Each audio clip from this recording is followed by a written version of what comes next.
The shimmering obsidian walls of the grand Axiom Hall pulsed with a low, resonant thrum, a heartbeat of the Krill Dominion. Within, the Council of Seven, the collective consciousness that guided the Krill were locked in a maelstrom of dissent and fear. Projected across the vast expanse of the hall, the image of a single, fragile vessel, a relic of an extinct civilization, barely clinging to life, flickered, a testament to their folly. Around the chamber, crystalline consoles displayed readings of the anomaly, the echoes of a signal, a fractured transmission from a system they had deemed barren for millennia. This was the burden of their legacy, a single human, retrieved from the desolate void, and now the unsettling anticipation of an answer to their foolishness. Xyler, the lead counselor, a being of pure energy contained within a crystalline matrix, pulsed with an almost unbearable tension. His luminescence flickered erratically, mirroring the unrest that gripped the collective consciousness. The human remains a variable. Its physiology is an enigma, its intentions unfathomable. His voice, a modulated chorus of countless Krill minds, echoed through the hall, a sound that could instill both awe and fear.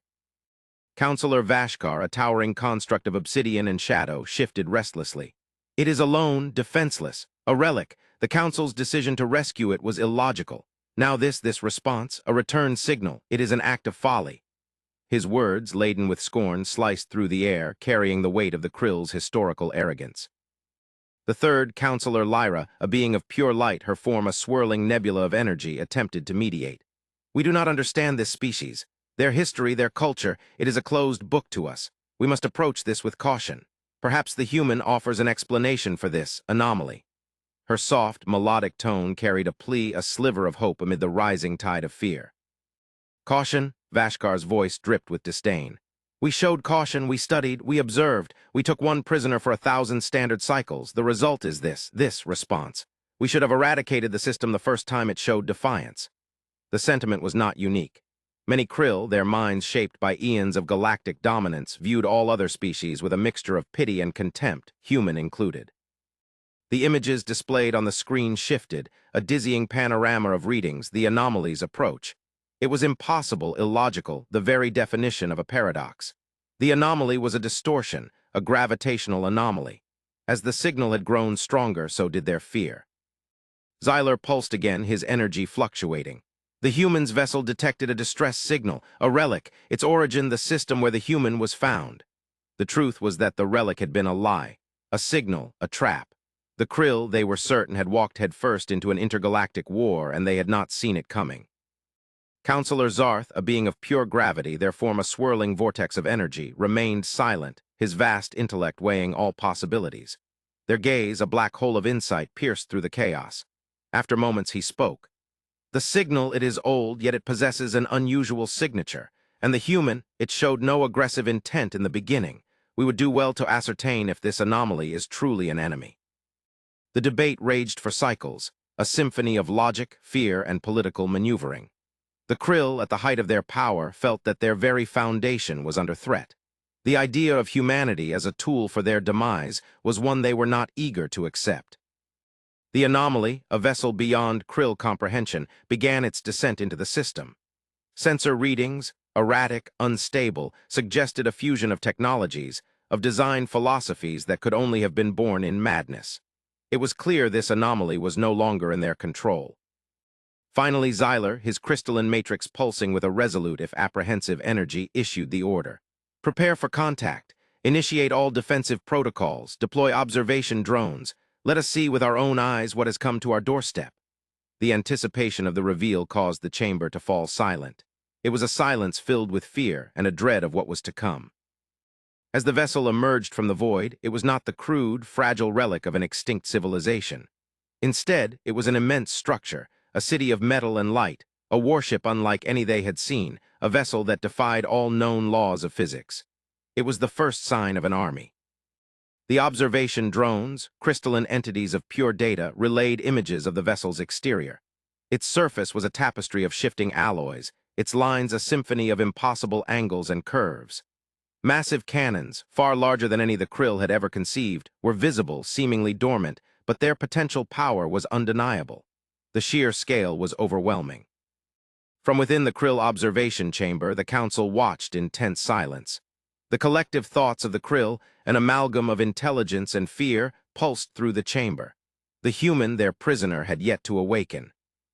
Counselor Vashkar, his obsidian form casting a long shadow across the hall, sneered. This monstrosity, the human is a fool, its arrogance is on full display. Counselor Lyra, her light gentle, attempted to calm the gathering tension. We must not jump to conclusions, Vashkar. It has yet to display aggressive action. The vessel settled into a geosynchronous orbit, its silent presence hanging over the system like a celestial axe. Then a signal emerged, a transmission clear and precise directed toward the Krill. It was in their language. A message translated projected onto the main screen of the council hall. The translation appeared crisp and sharp. To the Krill Dominion, it began, the words devoid of emotion. We acknowledge your presence. We, the people of Earth, have come. We have found the human. We come in peace. We seek understanding, but if provoked, we are ready. The silence that followed was broken by the gasps and frantic whispers of the council. Their arrogance, their preconceived notions of human frailty had been shattered.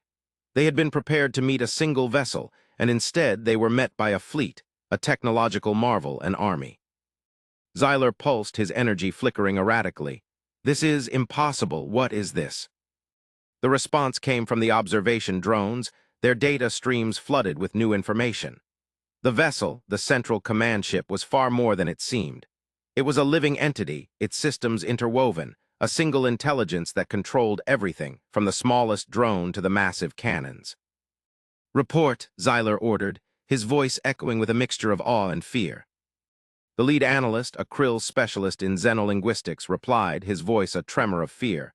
The vessel, it has multiple layers of advanced shielding. Its energy signature is off the charts. It is impossible to penetrate, and the human it has awakened. It is requesting a meeting.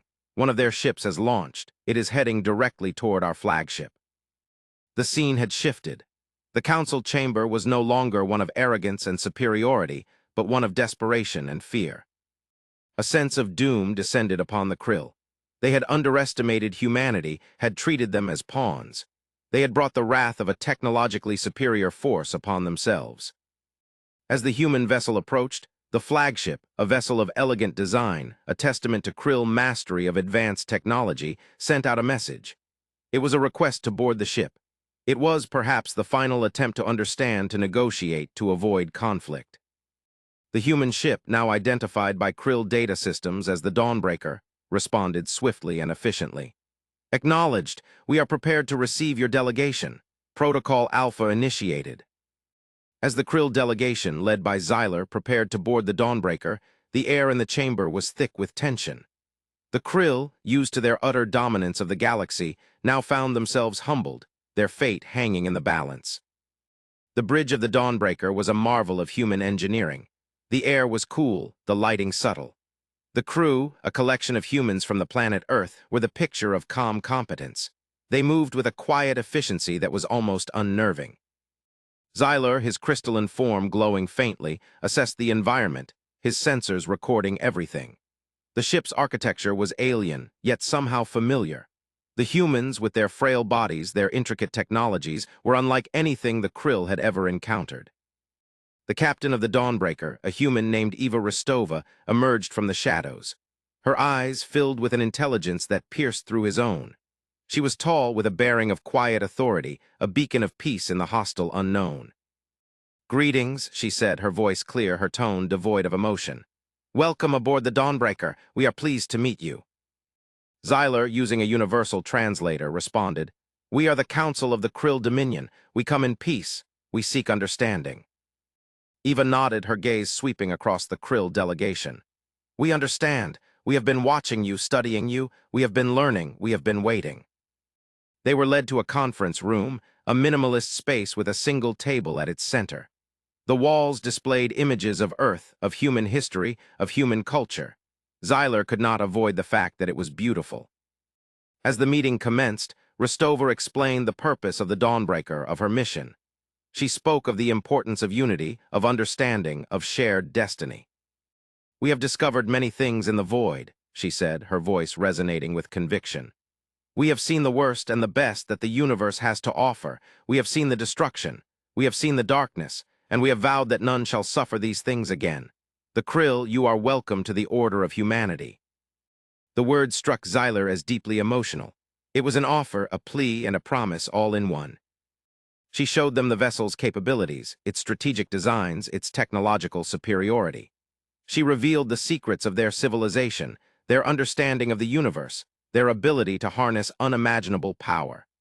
The Krill, used to their own technological superiority, found themselves humbled once again. "We do not wish to fight," she stated. "We offer ourselves as allies, we offer knowledge, we offer protection, we offer the chance to become something greater than you ever imagined." Her words resonated with truth. "But understand this," she continued, her voice hardening. "We will not stand by while innocence is threatened or the balance of the universe is disturbed.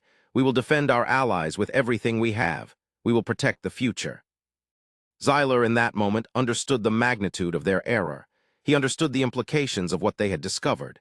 They had, in their arrogance, underestimated humanity. They had awakened a sleeping giant.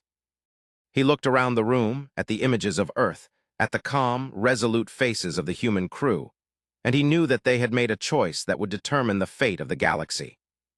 The revelation of humanity's power was a slow, deliberate unfolding, a deliberate display of potential.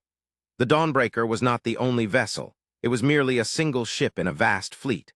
Their technological advancements, their strategic planning, their ethical standards, all were revealed slowly, as if designed to be absorbed. Rostova's explanation of their ability to manipulate spacetime, of their ability to fold entire fleets into the fabric of reality, was met with stunned silence. She showed them how they could travel across galaxies in the blink of an eye. She showed them the power of their defensive systems, the shield technologies. The Krill had never encountered anything like it. "We are not the only ones," she said, her voice filled with a quiet humility. "We are part of a larger network, a collective consciousness of civilizations, working together to protect the innocent. We have allies across the galaxy, species that share our values, our goals." She showed them images of these allies, of the diverse species that had joined their cause. They saw beings of pure energy, organic creatures of ethereal beauty, and the stoic, resolute forms of species that valued honor above all else. "We understand that you are afraid," she said, her gaze steady. "Fear is a natural response to the unknown, but we ask you to put aside your fear, embrace the possibilities." She showed them the results of the Krill's single human. The human, a young man from Earth, had adapted and thrived. The human displayed no fear, only wonder and almost childlike fascination with the Krill. They had adapted the human into a bridge of understanding, a testament to the fact that their fears had been misplaced. The human was, indeed, more human than they had imagined. The slow reveal of humanity's capabilities had a profound effect on the Krill Council. Their fear gave way to curiosity, their arrogance to humility. They realized they had stumbled upon something extraordinary, something that could change everything. Back in the Grand Axiom Hall, the Council reconvened, the image of the Dawnbreaker projected across the vast hall. The vessel had now become a symbol of both fear and hope. Counselor Vashkar, his earlier contempt replaced with awe, admitted, "The humans, they are not as we perceived. Their power is beyond our comprehension." Counselor Zarth, his gravity-defying form shifting slightly, spoke. "Their ethics, their dedication, they are a mirror reflecting what we have lost." Xyler, his crystalline form glowing softly, spoke. "We cannot deny the truth any longer. We have been narrow-minded. We have been isolated. We have been wrong." He paused, then added, "We must change. We must adapt." The Council reached a unanimous decision. They would accept the humans' offer. They would join the Alliance. The Dominion would be saved, and their people would be changed forever. As the formal agreement was finalized, the Dawnbreaker relayed a message to the Grand Axiom Hall. It was a simple message, devoid of any unnecessary embellishment. "Welcome to the future," it stated. The alliance between the Krill and the humans was not a simple merger, but a complete transformation. Humanity began to share their technology, their knowledge, and their strategic insights. The Krill, in turn, offered their own expertise, their understanding of the universe, and their vast network of information. The humans, with their ethics and their logic, helped the Krill to overcome their long-held prejudices. The Krill, in turn, taught the humans the importance of patience, of strategic thinking, and the value of perseverance. The Dawnbreaker became a symbol of this new alliance. Its crew, the brave humans of Earth, were ambassadors, teachers, and guides. They journeyed throughout the Krill Dominion, spreading their message of unity and understanding. They assisted in the creation of new technologies, pushing the boundaries of what was possible. They helped the Krill to defend their territory, using their advanced weapons and their strategic planning to defeat any threat. The Krill, for the first time in their history, were forced to look beyond their own borders. They began to understand the diversity of life in the galaxy, the beauty and the complexity of the universe. They learned to respect other species. They saw the value of alliance, of cooperation, of friendship. They began to discover a profound truth. They were not alone in the universe. They were connected to a vast network of civilizations, all working together to protect the innocent and to build a better future. But the most remarkable transformation was within the Krill themselves. They learned to embrace their own emotions, to appreciate their unique qualities, and to celebrate their own individuality. The Krill had become something greater than they had ever imagined. As the alliance flourished, the Dawnbreaker and the Krill began joint explorations of the galaxy. It was during one of these explorations that they stumbled upon something extraordinary. The Dawnbreaker detected a signal. The signal was faint, buried deep within a star system that had been previously unexplored. The Dawnbreaker sent a team of explorers, both human and Krill, to investigate. When they arrived, they discovered a hidden structure, an immense, long-abandoned megastructure. It was a relic of a civilization that had been forgotten by time. They entered the structure, venturing into a labyrinth of interconnected chambers, their sensors recording every detail. They soon realized that it was an ancient weapon, a weapon of unimaginable power. At the heart of the structure, they found a control room. In the center of the room, they found a holographic projector. The Krill and the humans gathered around the projector, their hearts pounding with anticipation. The projector activated. An image began to materialize, a holographic projection of a being of light, speaking to them with calm authority. The being was of an unknown species, but its message was clear. "We are the protectors," it said, its voice echoing in the chamber.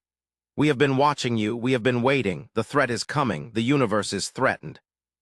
The image showed a threat, a cosmic entity of pure destruction, moving towards their galaxy. The entity was an amalgamation of dark energy, capable of destroying entire star systems. "We have left you the means to protect yourselves," the message continued. "Use this weapon, unite, fight, or all will be lost." The image then faded, leaving the Krill and the humans in stunned silence. The message had been transmitted across galaxies. The threat was real. The universe was in danger. They had to act. The discovery of the ancient weapon, the revelation of the coming threat, changed everything. The alliance between the Krill and the humans, strong as it was, now faced a test beyond anything they had ever imagined. The Krill, united with the humans, began to prepare for war. They pooled their resources, their technologies, and their strategic insights. They expanded their fleet, developed new weapons, and trained their warriors. The humans, with their calm competence, took the lead. They established new protocols, created new strategies, and organized their forces. The Krill, under their guidance, became an unstoppable force. The word spread throughout the alliance. Civilizations, both familiar and new, rallied to their cause. They sent their fleets, their warriors, and their resources. They offered their support, their friendship, and their hope. As they worked, the Dawnbreaker and the Krill made a new discovery.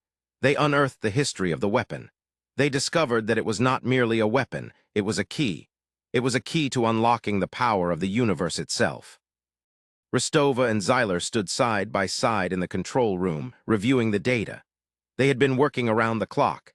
They understood now the potential implications of the weapon. "We can use this weapon to destroy the entity," Rostova said, her voice filled with determination. "But there is a greater possibility. We can use it to reshape the universe, to save everything." Xyler, his crystalline form glowing softly, spoke. "We are not the only ones to be threatened." "Exactly," Rostova responded. "The entity is a threat to the entire universe, not just us. We need to unite every civilization. We need to save the universe."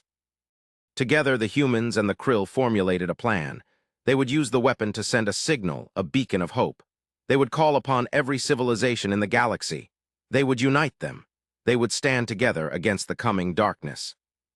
The krill and human fleets, allied with other species, mobilized for war. The atmosphere in the Grand Axiom Hall was one of grim determination. Xyler, now a symbol of leadership, addressed the council. "The time has come," he said. "We face a threat unlike any other. The very fabric of the universe is in danger, but we are not alone. We are united. We will fight. We will win." He pointed to the main screen, where the image of the approaching entity was displayed. The image was a swirling vortex of dark energy, a harbinger of destruction. "We will not be intimidated," Xyler declared. "We will not be defeated. We will not fail." The Dawnbreaker at the head of the fleet began the preparations.